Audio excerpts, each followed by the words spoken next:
Hey guys, welcome back to the series What If I Wrote Pokemon Anime. And today we are starting off with part 2 of the series. I know the video is delayed, but seriously guys, I'm working very hard on this series. So that's one thing. And also a good news for you all. I have finished with the writing part till part 3 now completely. So there's no worries for next week. Hence you will get your video on time for next week.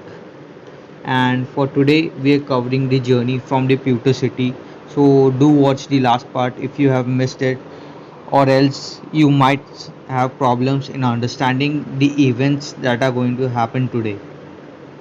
And also I'm going to upload a poll video soon because of the series I'm starting on the channel of the top 5. I want to choose topics based on my audience's opinions, so I would provide you 4 topics for my top 5 series. You can select any one of them and comment down in the poll video. So that's about poll video. And for today, let's begin with the part 2. Last time we left off at Pewter City where the gang was clearing stuff as Brock had to settle things down and Ash and Misty waited over.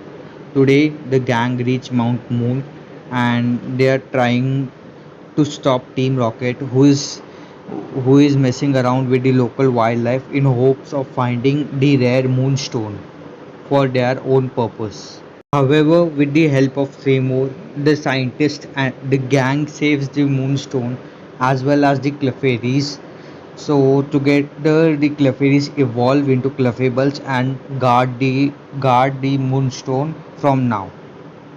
Also, Brock catches a Zubat, and we get to know about his dream of becoming the world's best breeder.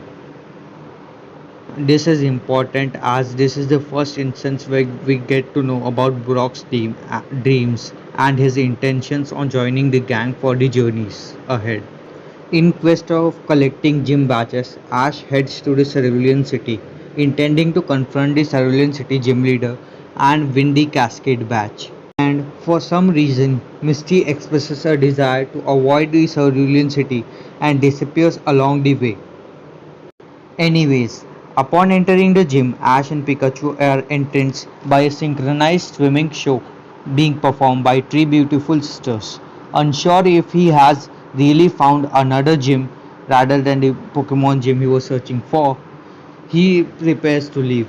But before leaving, he wants to confirm what his thought was.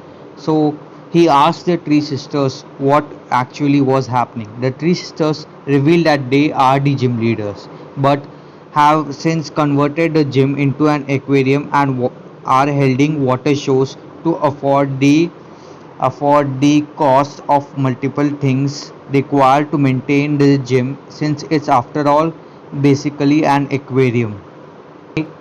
They straightaway offer to just give Ash the Cascade badge, as they right now don't have the required Pokemon for the battle with Ash. But just as this whole mess was being carried out, Misty appears once more, revealing that she is also one of the gym leaders of the Cerulean City and will battle Ash in lieu of her three elder sisters. However, Team Rocket disrupts their battle even before it starts in an attempt to steal all of the gym's water type Pokemon. Because of all this mess, Misty and Ash can't have a battle. And after all these events, Ash decides he would re-challenge the gym once they reconsider their teams and are ready for the battle.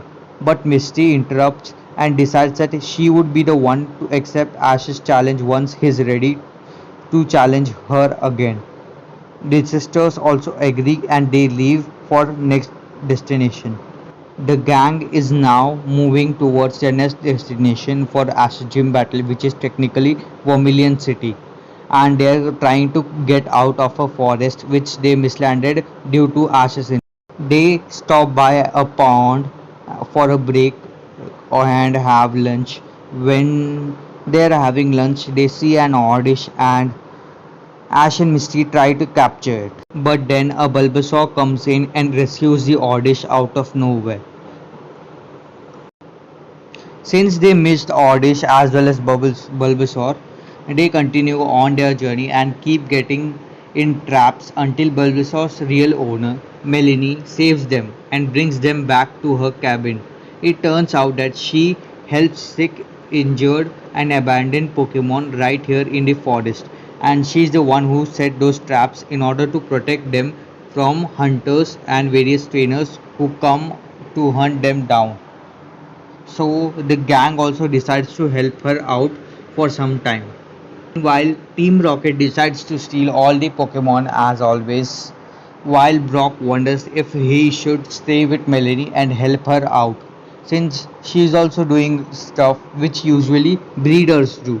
In the end, Melanie gives the custody of Bulbasaur to Ash, but not until Bulbasaur challenges Ash and Pikachu to a battle. And finally, Ash captures him after a very easy battle. Ash, Misty, and Brock then come across a Charmander sitting on a rock. Ash tries to catch it since he always wanted a Charmander as his starter as well. But to everyone's shock, it turns out that Charmander already has a trainer and cannot be captured. So they head to the nearest Pokemon Center, unaware that they would meet Damien, a hotshot trainer who brags about leaving Charmander behind on a false promise to come back for it, when he actually meant to abandon it for being weak member of his team. This actually pisses off the gang and they move back to protect Charmander since it was heavily raining outside the Pokemon Center, and if the flame of Charmander's back goes off, he would die.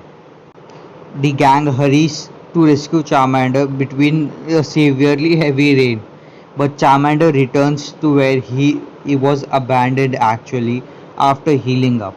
Eventually, he decides to join Ash after saving Pikachu from being abducted by Team Rocket and also teaching Damien a lesson after he claimed Charmander back because he thought that Charmander it grew strong because he abandoned it after all. If Damien hadn't abandoned it, it would have never grew strong. This pisses off the gang as well as Charmander, and Charmander takes revenge by frying his old trainer. Ash, Misty, Brock, Pikachu become victims to a prank played by a gang of Squirtle known as the Squirtle Squad. It's a local gang of Squirtles around the town. They end up falling down in a hole and are even eventually captured by the gang of Squirtles. It turns out that the Squirtle Squad are actually working for Team Rocket after Team Rocket tricked them and aligned them for wrong causes. But just when they capture Ash, Misty, Brock, Pikachu is severely injured and Squirtle lets Ash go out to get medicine from the town but must return as soon as possible or his friends will be trapped by the Squirtle Squad forever. In the end, Squirtle Squad saves the town from a fire started by Team Rocket when Team Rocket turns on their back on Squirtles and start bombarding the forest in order to capture other Pokemon. And the leader of the Squirtle Squad joins Ash on his future adventures as well. So that's one good news. Now Ash and friends reach Vermilion City nearly after 2 weeks of wandering around forests. And Ash is really ready to prove that he can defeat Vermilion City gym leader Lieutenant Surge and his Raichu.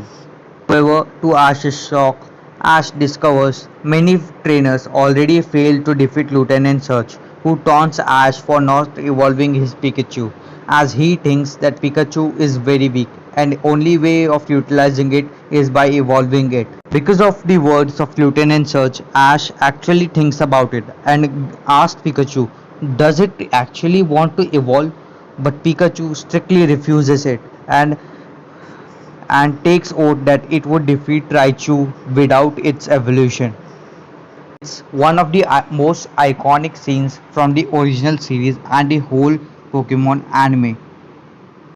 So now Ash must train his Pikachu speed to defeat Lieutenant Surge and win the Thunder Badge. So instead of just training Pikachu for the gym battle, Ash stays over at the Pokemon Center and trains his whole team, understands their capabilities, he updates their move sets and also stand out as a capable trainer by battling multiple opponents outside the gym as well.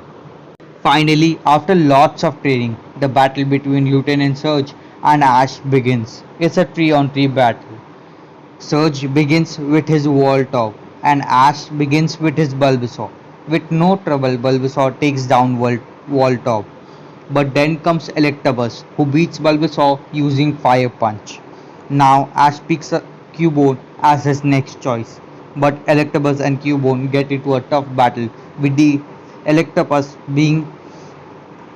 beginning to use Brick Break against Cubone's Bone Clubs. But the fight ends as a tie due to double knockout after both the Pokemon get on each other's heads. The last battle is obviously Raichu vs Pikachu in an iconic face-off. We all know how this plays out, ending with Pikachu winning the battle by wearing down Raichu's powers by making it feel lazy, etc. etc. This finally earns Ash the Thunder Badge. The ending of the battle actually shocks Surge. After seeing Ash's progress, Surge then proudly provides Ash the Thunder Badge and gives him an idea of going to the Summer End Festival, as most of the trainers are now going to go for the Summer End Festival, and that's going to be the most of the part of next video as well.